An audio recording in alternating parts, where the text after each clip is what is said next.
Bonjour, nous sommes aujourd'hui avec Micheline Rucher, qui a été diagnostiquée d'un myélome multiple il y a une dizaine d'années, c'est-à-dire d'un cancer de la moelle osseuse. Elle est toujours aujourd'hui traitée et suivie à domicile parce prend notamment des thérapies orales, mais en lien avec toute son équipe soignante. Alors, comment a-t-on diagnostiqué votre maladie? Il y a plus de 20 ans, on a constaté que j'ai un dysfonctionnement de la moelle osseuse et j'étais sous surveillance et à partir de 2011, j'étais sous surveillance renforcée parce qu'on a pu mettre un nom sur cette maladie.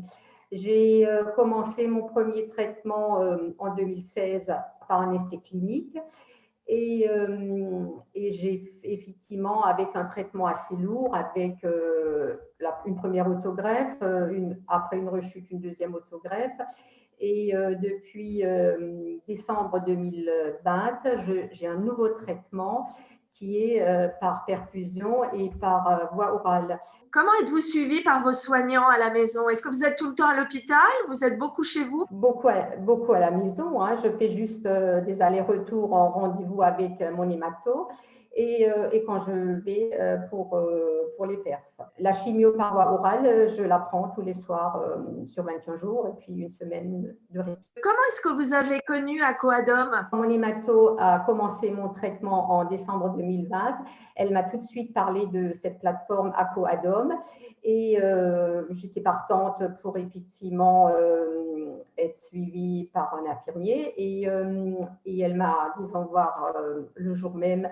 Il y avait l'infirmière de coordination de l'hôpital qui est venue me voir et qui m'a tout expliqué et j'ai pu lui poser les questions que j'avais, voilà, que je voulais savoir parce que je suis quelqu'un qui utilisait des huiles essentielles en olfacto et puis je voulais savoir si c'était compatible avec mon traitement.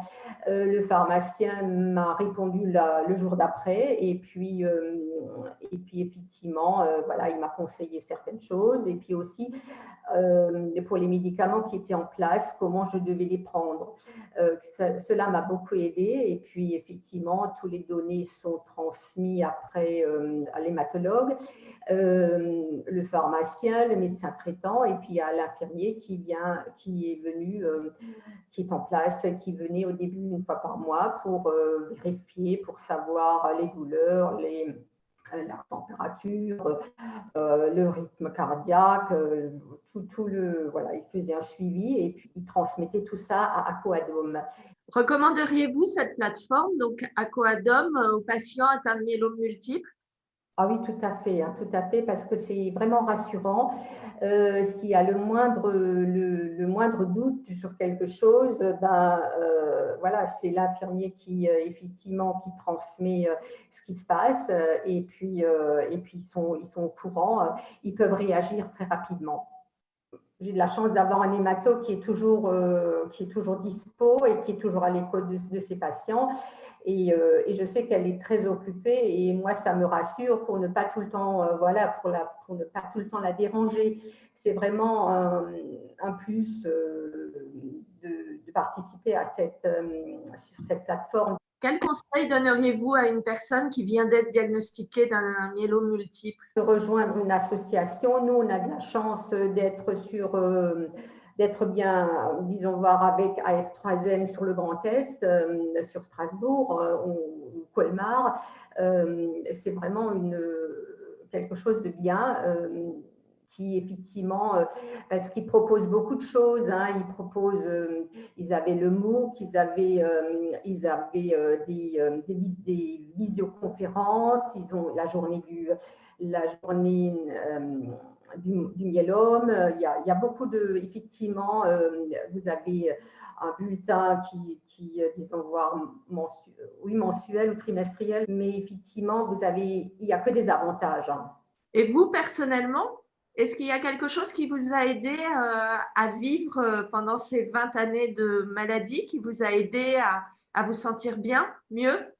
Oui, de toute façon, j'étais toujours quelqu'un qui était hyperactif. Mon régime a bien baissé, mais j'essaie toujours de bien m'occuper, même si ça ne va pas. Et puis, je faisais, disons, voir, Je fais en parallèle des séances de shiatsu, je fais de la gym quand c'est pas confiné, quand on peut, et puis je fais de la marche à pied, hein, et puis je fais aussi de la méditation en groupe. En ce moment, c'est individuel, mais voilà, c'est des choses qui effectivement aident quand même à évacuer beaucoup de choses, même si c'est qu'une demi-heure par jour, ou trois quarts d'heure, ou une heure, c'est encore mieux, parce que chacun passe à son rythme, mais ça aide quand même beaucoup à, à pouvoir rester, rester debout, comme on dit, hein. Vous avez réussi à nous transmettre votre énergie positive.